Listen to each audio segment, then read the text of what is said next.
नमस्कार दोस्तों, स्वागत है आपका GK with Dhar classes channel पर। हमारी खारे पानी की झील हो गई थी और आज हम बात करेंगे मीठे पानी की झील। आज हम करने जा रहे हैं मीठे पानी की झील। मीठे पानी की झील में हम देखो, इसकी कोई ट्रिक तो है नहीं, सीधा याद रखना पड़ेगा। ट्रिक हमारी खारे पानी की ट्रिक थी, वो थी साड़ी का पल्लू कुत्ता फाड़े थे, ठीक है। और वो तो ट्रिक थी किसकी? खारे पानी की। लेकिन अब जो उस ट्रिक में आ जाती है ना, जितनी जितनी झील, वो तो रहेगी खारे पानी की, और अन्य जो बच गई वो मीठे पानी की झील रह जाएगी। बस इतना ही याद करना है।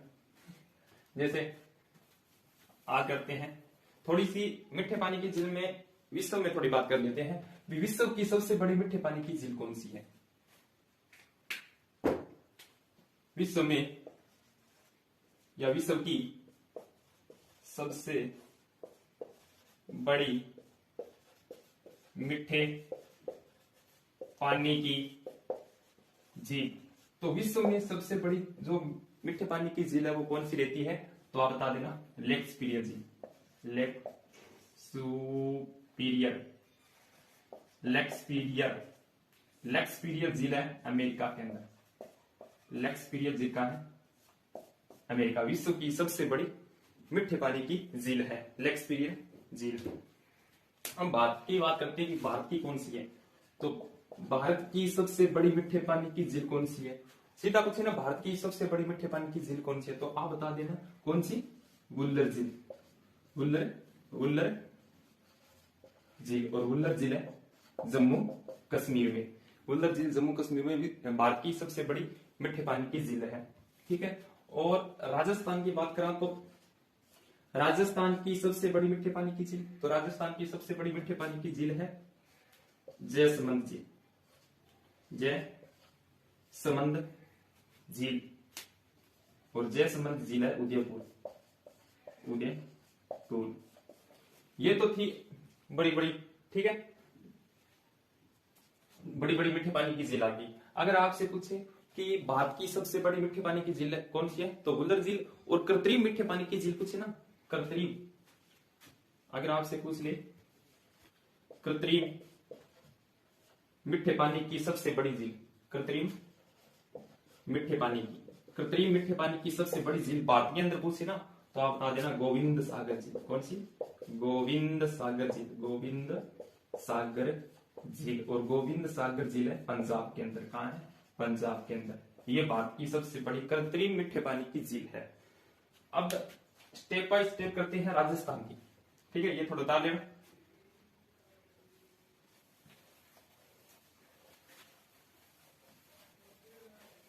वीडियो को ज्यादा से ज्यादा भी शेयर करना, लाइक करना। अगर चैनल पर नए हो तो इसे सब्सक्राइबर भी कर लियो। अब बात करते हैं पहली राजसमंद झील की। राजसमंद झील, राजसमंद झील कहां है? राजसमंद में ही है। राजसमंद झील है राजसमंद के अंदर, ठीक है। राजसमंद झील है, इसकी क्या विशेषता रहती है? देखो, इसका जो निर्माण है ना, निर्माण, इसका निर्माण महाराणा राज सिंह ने करवाया था। महाराणा राज सिंह ने 1662 ईस्वी में इसका निर्माण करवाया था, ठीक है। 1662 ईस्वी में राजसमंद झील का निर्माण करवाया था। राजसमंद झील का निर्माण करवाया था 1662 ईस्वी में। ये कृत्रिम मीठे पानी की, राजस्थान की कृत्रिम मीठे पानी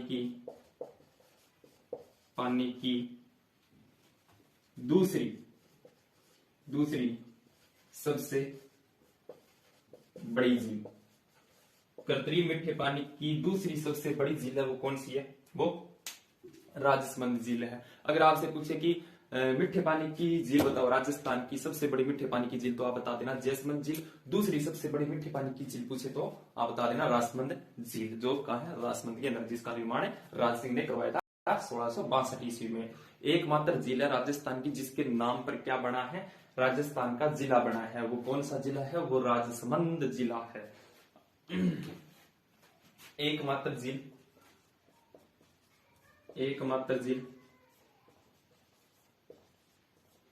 जिसके नाम पर जिला बना है, जिसके नाम पर जिला बना है। वो कौन सी जिला है? वो राजसमंद जिला है।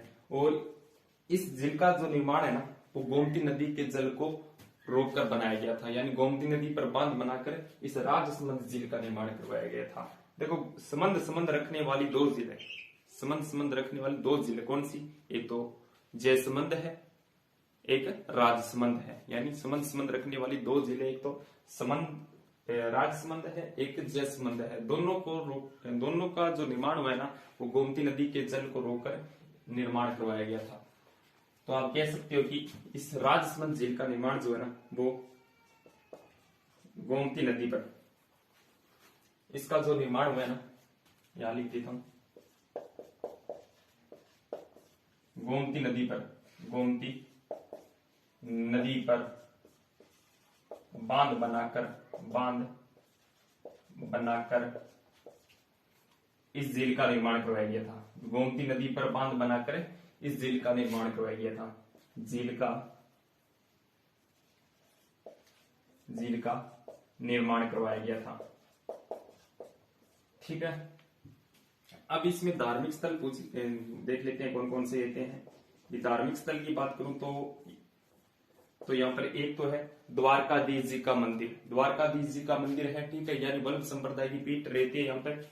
द्वारकाधीश जी का मंदिर कांकरोली राजसमंद में है। और एक यहाँ पर मंदिर है, गेवर माता का मंदिर है। एक तो यहाँ पर द्वारकाधीश जी का मंदिर है, एक गेवर माता का मंदिर है, जो बिना पति की सती होने वाली गेवर माता राजस्थान की एकमात्र माता है। एक तो यहाँ पर द्वारकाधीश जी का मंदिर है, द्वारकाधीश जी का मंदिर, द्वारकाधीश जी का मंदिर है कांकरोली राजसमंद में, कांकरोली राजसमंद में, ठीक है, इसी झील के किनारे ही है। और एक मंदिर रहता है गेवर माता का, गेवर माता का मंदिर, गेवर माता का मंदिर है, ठीक है। गेवर माता जो बिना पति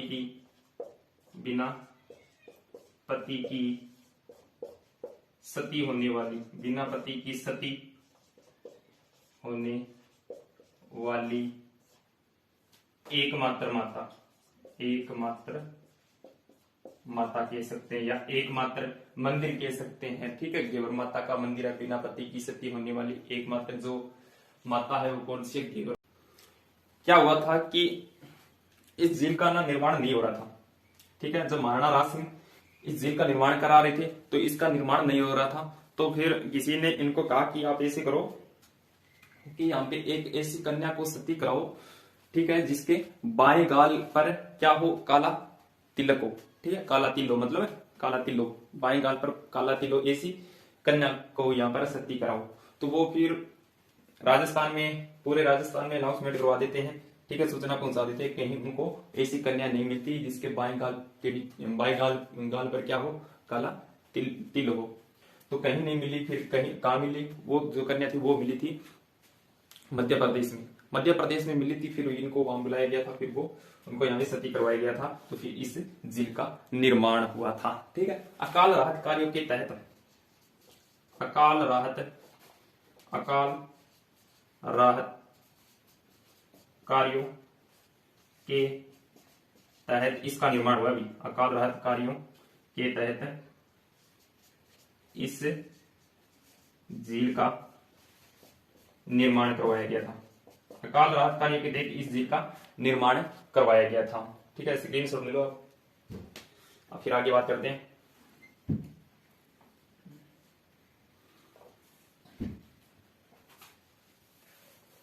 ठीक है, इस झील के किनारे क्या है? एक तो द्वारकाधीश जी का मंदिर है जो वल्लभ संप्रदाय की पीठ रही है, और एक है गेवर माता का मंदिर है जो बिना पति की सती होने वाली देवी है या माता है। कहते हैं कि जब राजसमंद झील पूर्ण उफान पर होती है ना, पानी थोड़ा ज्यादा आ जाता है ना, पूरी जब राजसमंद झील ऊपर तक पहुंच जाती है तो उसका जो जल है इस गेवर माता के मंदिर तक चला जाता है। अब जो राजसमंद झील है, इसका जो उत्तरी भाग है ना, उत्तरी भाग, इस उत्तरी भाग को क्या कहते हैं? नौ चौकी की पाल कहते हैं, नौ चौकी की पाल कहते हैं। उत्तरी भाग को नौ चौकी की पाल कहते हैं भाई। राजसमंद झील है, इस झील के जो उत्तरी भाग है उसको नौ चौकी की पाल कहते हैं। अब ये नौ चौकी की पाल क्या है? तो राजसमंद झील है, जैसे ये राजसमंद झील है, ठीक है। इस झील के ये कर लेते हैं, जैसे अब झील के अंदर जाने के लिए सीढ़ियां तो होगी ना, सीढ़ियां तो बनी होगी। जैसे ये सीढ़ियां है तो पहले 9 सीढ़ियां होगी, ठीक है। 9 सीढ़ियां जिनकी जो हाइट होगी वो 9 इंच की होगी, ठीक है। 9 सीढ़ियां होगी, 9 सीढ़ियां के बाद में एक बड़ी चौकी होगी, फिर 9 सीढ़ियां होगी, ठीक है। 9 सीढ़ियां होने के बाद में फिर एक बड़ी चौकी होगी। इस प्रकार 9 ही सीढ़ियां के बाद 9 ही एक एक करके ऐसी चौकी है, ठीक है। 9 चौकी है, जिस कारण उसको क्या कहते हैं? 9 चौकी की पाल कहते हैं। और इसी 9 चौकी के पर क्या है? इसी 9 चौकी पर, इसी 9 चौकी की पाल पर क्या है? राज प्रशस्ति अंकित है, राज प्रशस्ति, राज प्रशस्ति अंकित है। ये जो राज प्रशस्ति अंकित किसने करवाई है अभी? ये जो राज प्रशस्ति है ये अंकित करवाई थी, ये जो राज प्रशस्ति अंकित करवाई थी महाराणा राज सिंह ने, महाराणा राज सिंह ने, महाराणा राज सिंह ने अंकित करवाई थी। लेकिन इस राज प्रशस्ति के रचनाकार कौन हुए हैं? रचनाकार पूछे ना तो इस राज प्रशस्ति के रचनाकार है रणछोड़ भट्ट, रणछोड़ भट्ट तेलंग, रणछोड़ भट्ट तेलंग। इन राज प्रशस्ति के रचनाकार हुए रणछोड़ भट्ट तेलंग। और कहते हैं कि ये विश्व की सबसे बड़ी प्रशस्ति है, विश्व की सबसे बड़ी प्रशस्ति, विश्व की जो सबसे बड़ी प्रशस्ति है ना ये राज प्रशस्ति है। चाहे विश्व की सबसे बड़ी पूछे कि विश्व की सबसे लंबी पूछे तो कौन सी प्रशस्ति है? ये राज प्रशस्ति है जो राजसमंद झील के 9 चौकी पाल के किनारे अंकित करवाई है। किसने? महाराणा राज सिंह ने। इस राज प्रशस्ति में मेवाड़ के महाराणाओं का इतिहास मिलता है। कहां से लेकर? पूरा इतिहास नहीं मिलता, मेवाड़ राज्य का पूरा इतिहास का वर्णन नहीं मिलता इसमें। बप्पा रावल से लेकर, बप्पा रावल से लेकर, ठीक है, बप्पा रावल और महाराणा राज सिंह, महाराणा राज सिंह तक के, महाराणा राज सिंह तक के इतिहास का वर्णन मिलता है, वर्णन मिलता है महाराणा राज सिंह के इतिहास तक। बप्पा रावल से लेकर महाराणा राज सिंह तक के इतिहास का वर्णन मिलता है। किसमें? राज प्रशस्ति, राज प्रशस्ति जो विश्व की सबसे बड़ी, विश्व की सबसे लंबी प्रशस्ति है, ठीक है। और कहते हैं कि राज प्रशस्ति है ना ये 25 बड़ी बड़ी श्याम रंग की शिलाओं पर संस्कृत भाषा में 1917 श्लोकों में अंकित है। कितने श्लोकों में? 1917 श्लोकों में। ये जो राज प्रशस्ति है ना, ये जो राज प्रशस्ति ये 25 श्याम रंग की शिलाओं पर, 25 श्याम रंग की शिलाओं पर, 25 श्याम रंग की शिलाओं पर, 25 श्याम रंग की शिलाओं पर 1917 श्लोकों में, 1917 संस्कृत श्लोकों में, लिखो आप संस्कृत श्लोकों में, 1917 संस्कृत श्लोकों में अंकित है। या 25 श्याम रंग की शिलाओं पर 1917 संस्कृत श्लोकों में ये जो लिखा हुआ है इतिहास, कौन सा? राज प्रशस्ति, जिसमें परावल से लेकर और महाराणा राज सिंह तक के इतिहास का वर्णन मिलता है, ठीक है। अकाल राहत कार्यों के तहत इसका निर्माण हुआ है। ये हमारी लगभग राजसमंद झील होगी, मीठे पानी की झील है, दूसरी सबसे बड़ी झील है मीठे पानी की, ठीक है। अब नेक्स्ट बात करेंगे हम पुष्कर झील की, पुष्कर झील। और पुष्कर झील कहां है? अजमेर, अजमेर से कहते हैं कि 11 किलोमीटर दूर पुष्कर नामक स्थान पर क्या है? पुष्कर झील बनी हुई है, ठीक है। इसका जो निर्माण है ना, देखो इसका निर्माण कोई तो कहते हैं कि इसका निर्माण वर्मा जी ने करवाया था, कोई कहते हैं इसका निर्माण ज्वालामुखी से हुआ है, ठीक है। लेकिन आपा पढ़ांगा कि इसका जो निर्माण है ना, पुष्कर झील का निर्माण पुष्करणा पुष्करणा पुष्करणा ब्राह्मणों के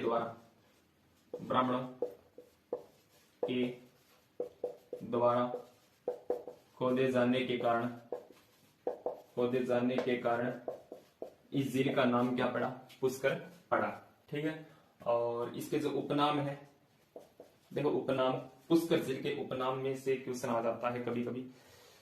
जैसे याद करने का तरीका बता देता हूं। पै से पुष्कर, पै से पुष्कर, पै से पवित्र झील, पै से पवित्र झील, और पै से ही याद करो प्रदूषित झील, पै से याद करो प्रदूषित झील। यानी पवित्र भी है और सर्वाधिक प्रदूषित भी है। और पै से ही याद करो पांचवा तीर्थ किसका? हिंदुओं का जो पांचवा तीर्थ है वो कौन सी झील है? पुष्कर झील। हिंदुओं का पांचवा तीर्थ पुष्कर को कहते हैं। पै से प्रयागराज का गुरु, पै से प्रयागराज का, प्रयागराज यूपी के अंदर है, प्रयागराज का गुरु, पै से प्रयागराज का गुरु किसको कहते हैं? पुष्कर को कहते हैं। पै से पवित्र झील, पै से प्रदूषित झील, पै से पांचवा तीर्थ, पै से प्रयागराज का गुरु, और इसे ही कहते हैं आदि तीर्थ, आदि तीर्थ, और इसे ही कहते हैं कोक्कण तीर्थ। पुष्कर को ही कहते हैं कोक्कण तीर्थ, और इसे ही कहते हैं तीर्थों का मामा, तीर्थों का मामा।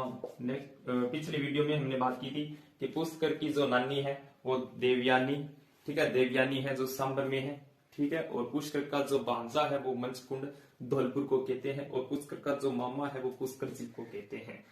ठीक है। उसके बाद में इसकी बात करें कि जो भी इसकी आकृति कैसी है, इसकी आकृति है ना, पुष्कर झील की आकृति जो कैसी रहती है, पुष्कर झील की जो आकृति है वो सीकर जिले से मिलती जुलती है। अब सीकर जिले की आकृति कैसी है? अरे सीकर जिले की आकृति है अर्धचंद्राकार, सीकर जिले की आकृति से मिलती जुलती है, मतलब अर्धचंद्राकार है, अर्धचंद्राकार। ठीक है। पुष्कर जल की आकृति किसी भी अर्धचंद्राकार आकृति है। और इसको जो जल की व्यवस्था करवाता है वो कौन करवाता है? यानी पुष्कर झील को जल की व्यवस्था जो करवाता है ना, वो करवाता है सरस्वती नाला। कौन सा नाला? सरस्वती नाला, सरस्वती नाला है वो इसको जल की व्यवस्था करवाता है। सरस्वती नाला जो एक कह सकता हूं भी नदी है, जो लूणी की सहायक नदी है। ठीक है। सरस्वती नाला वो इस झील के जल गिराता है पुष्कर झील में। अब बात करूं कि ये सर्वाधिक घाटों वाली जो झील है ना, सर्वाधिक घाटों वाली झील, यानी इसमें कितने घाट बने हुए भी? इसमें 52 घाट बने हुए हैं। कितने घाट बने हुए हैं? 52 घाट। और 52 घाट ही किसमें? कोलायत झील में भी 52 घाट है। लेकिन जो सर्वाधिक घाट है हम किसको कहेंगे? भी पुष्कर झील में बने हैं, तभी तो इसको 52 घाटी झील भी कहते हैं। 52 घाटी झील, 52 घाटा झील, 52 घाटा झील भी इसको बोलते हैं। ठीक है। 52 घाटा झील भी बोलते हैं। अब एक एक थोड़ी 2-4 जो घाटे हैं वो उनकी बात कर लेते हैं। ठीक है। इसको आप उतार लो।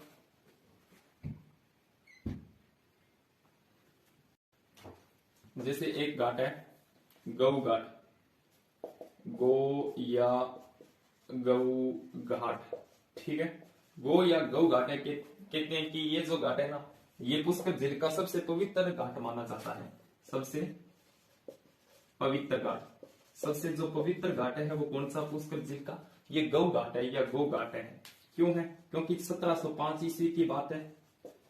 सिखों के 10वें गुरु, सिखों के जो 10वें गुरु हुए ना, 1705 ईस्वी में सिखों के 10वें गुरु, जिनका नाम क्या था? गोविंद सिंह जी, गुरु गोविंद सिंह जी, गोविंद सिंह जी, गोविंद सिंह जी, गोविंद सिंह जी ने इस झील के किनारे या इस पुष्कर झील के गौ घाट पर गुरु ग्रंथ साहिब का, गुरु ग्रंथ साहिब का पाठ किया था। क्या किया था? पाठ किया था। गुरु ग्रंथ साहिब का पाठ किया था। तब ये क्या माना जाता है? पवित्र माना जाता है। यानी पुष्कर झील का सबसे जो पवित्र घाट है वो कौन सा घाट है? तो आप बता देना, गौ घाट या गो घाट है। 1705 ईस्वी में सिखों के 10वें गुरु गुरु गोविंद सिंह जी ने यहाँ गुरु ग्रंथ साहिब का क्या किया था? पाठ किया था। एक घाट बात करते हैं जिसका नाम है जनाना घाट। जनाना घाट, जनाना घाट की बात करूं तो इस जनाना घाट को गांधी घाट के नाम से भी जाना जाता है। गांधी घाट के नाम से भी जाना जाता है। अब इसका निर्माण किससे हुआ? इसका निर्माण मैं बताता हूँ। 1911 ईस्वी की बात है, ठीक है। इंग्लैंड का एक सम्राट था जिसका नाम था जॉर्ज पंचम, और जॉर्ज पंचम ने दिल्ली दरबार लगाया था 1911 ईस्वी में, ठीक है। उन्होंने क्या लगाया था? दिल्ली दरबार लगाया था। तो दिल्ली दरबार लगाया था तो उनके साथ उनकी रानी आती है, कौन? मैडम मेरी, ठीक है। मेरी मैडम नहीं, मैडम मेरी उसका नाम ही है, मैडम मेरी। वो साथ आती है उनकी रानी, ठीक है। वो पुष्कर आती है, और यहाँ पे मतलब कुछ महिलाओं के लिए कोई भी घाट नहीं था, तो उन्होंने सोचा क्यों नहीं यहाँ एक महिलाओं के लिए घाट का निर्माण करा। तो उन्होंने महिलाओं के लिए जनाना घाट का निर्माण करवाया, ठीक है। यानी 1911 ईस्वी में 1911 ईस्वी में इंग्लैंड के सम्राट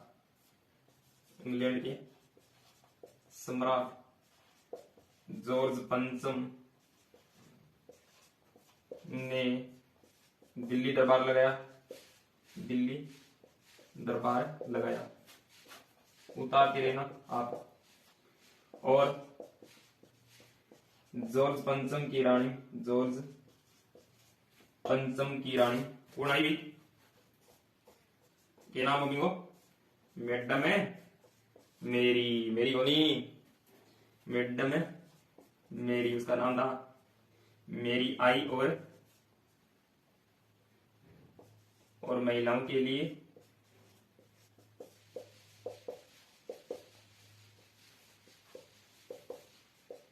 जनाना घाट का निर्माण करवाया। जनाना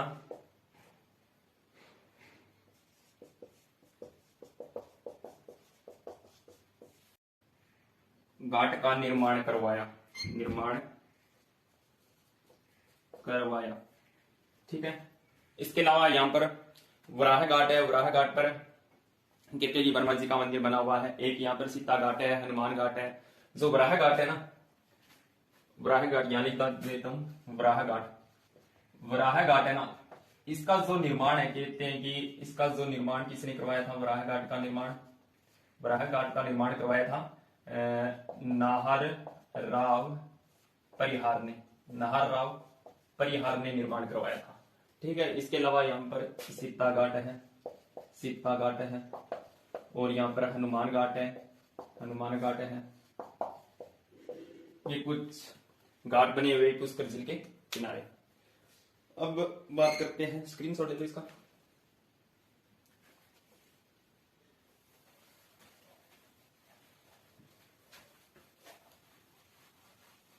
ये जो पुष्कर झील है ना, इस पुष्कर झील को राष्ट्रीय झील संरक्षण योजना में शामिल किया गया है। पुष्कर झील को राष्ट्रीय झील संरक्षण योजना में शामिल किया गया, ठीक है। यानी पुष्कर झील को राष्ट्रीय झील संरक्षण योजना में शामिल किया गया है। और कहते हैं कि इसका जो साफ सफाई का कार्य है ना पुष्कर झील का, ठीक है, साफ सफाई का जो कार्य है ना, साफ सफाई का कार्य वो कनाडा की सहायता से किया जाता है। साफ सफाई का कार्य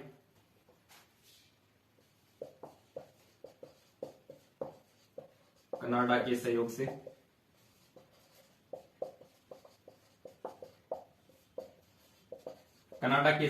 किया गया। इस साफ सफाई का कार्य यहाँ पर कनाडा के सहयोग से किया गया है। इसके अलावा मंदिर की बात करूं तो मंदिर यहाँ पर एक तो है ब्रह्मा जी का मंदिर है, ब्रह्मा जी का मंदिर है, एक तो यहाँ पर ब्रह्मा जी का मंदिर है।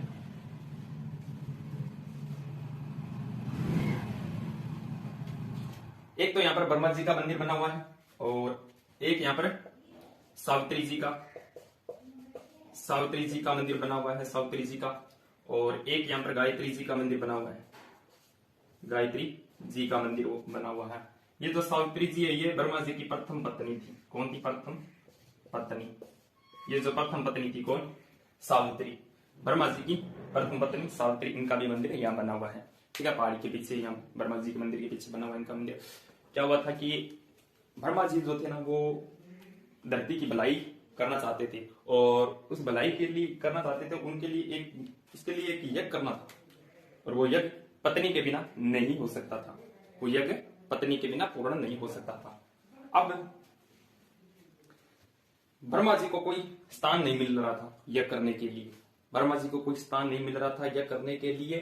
तो ब्रह्मा जी ने क्या किया कि एक कमल था, वो कमल को नीचे फेंका, और जहां भी वो कमल पड़ा वहां पे एक कहते कि तालाब का निर्माण हो गया, जो आज पुष्कर देखने को मिलती है।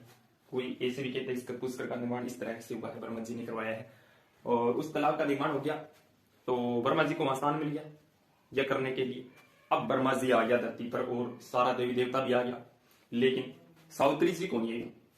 सावित्री जी, अब लुगाइया को तो पता ही था श्रृंगार बान पूरा करना है, ठीक है।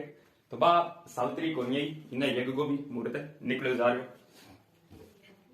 तो सारा वेट कर ला गया, मुहूर्त भी निकले जा रहे हो। तो बाम भी ब्रह्मा जी सोचो कुछ तो करना पड़ेगा। फिर ब्रह्मा जी कह रहे हो भी, एक कहते हैं कि गाय के मुख से एक गायत्री नाम को कन्या को प्रकट किया, और उससे विवाह किया, और विवाह करने के बाद उनको यज्ञ में बिठाकर और वो यज्ञ पूर्ण किया गया था। कुछ ये कहावत है। फिर सावित्री जी वो आती है बाद में, वो उनको गायत्री जी को देखती है ब्रह्मा जी के साथ। अब ब्रह्मा जी के साथ देखी सीढ़ागी सरी, क्रोधित होगी भाई सावित्री, क्रोधित होगी तो बोली ब्रह्मा जी को, वो आपको शर्म नहीं आती? देवता होने के बावजूद आप ऐसे काम कर रहे हो। तो सावित्री जी ने कहा मैं आपको श्राप दे रही हूँ कि आपका मतलब आपको किसी भी मतलब कहीं भी आपको पूजा नहीं जाएगा, ठीक है। ये सावित्री जी ने श्राप दिया था कि कहीं आपको पूजा नहीं जाएगा, कोई भी मंदिर नहीं होगा आपका, ठीक है। फिर सारा देवी देवता भी बोलिया भी कि आप ऐसा श्राप मत दो। तो कुछ क्या करके मतलब मनायो मत सावित्री जी ने। तो सावित्री जी बोली क्या ठीक है, इनका मंदिर केवल और केवल कहाँ होगा? पुष्कर में ही होगा, ठीक है। ये कुछ कहावत है इस तरह की। फिर ब्रह्मा जी को आज लगभग पुष्कर में ही मंदिर देखने को मिलते हैं। इसके अलावा भी वर्तमान में तो छिद बांसवाड़ा में भी देखने को मिलता है, आसोत्रा बाड़मेर में भी देखने को मिलता है। ये अलग मंदिर है, ब्रह्मा जी और सावित्री जी का अलग मंदिर है ये, और वहां साथ में मंदिर है। ये कुछ कहानी है ऐसी। तब आज ब्रह्मा जी की पूजा कांवरिया पुष्कर में हो रही है, और इनका जो मेला लगता है वो मेला लगता है इस पुष्कर जिले में कार्तिक पूर्णिमा को मेला लगता है, ठीक है। ये कहते हैं कि राजस्थान का सबसे बड़ा रंगीन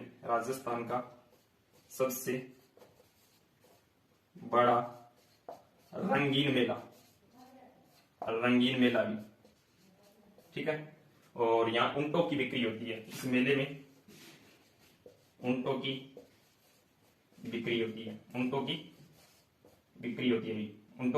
इसमें।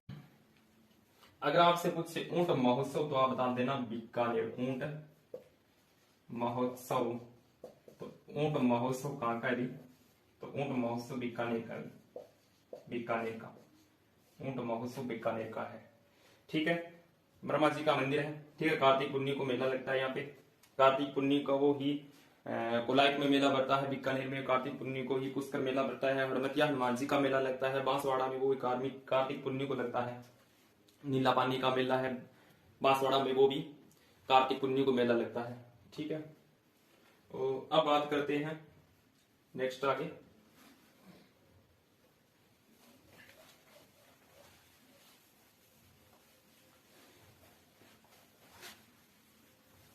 दो मंदिर और है यहाँ पे।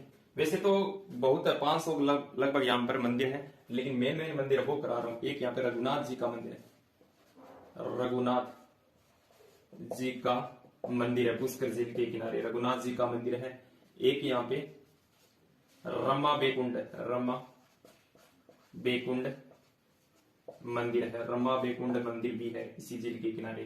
ठीक है, और यहाँ पे गुरु नानक, गुरु नानक, गुरु नानक व गुरु गोविंद सिंह जी का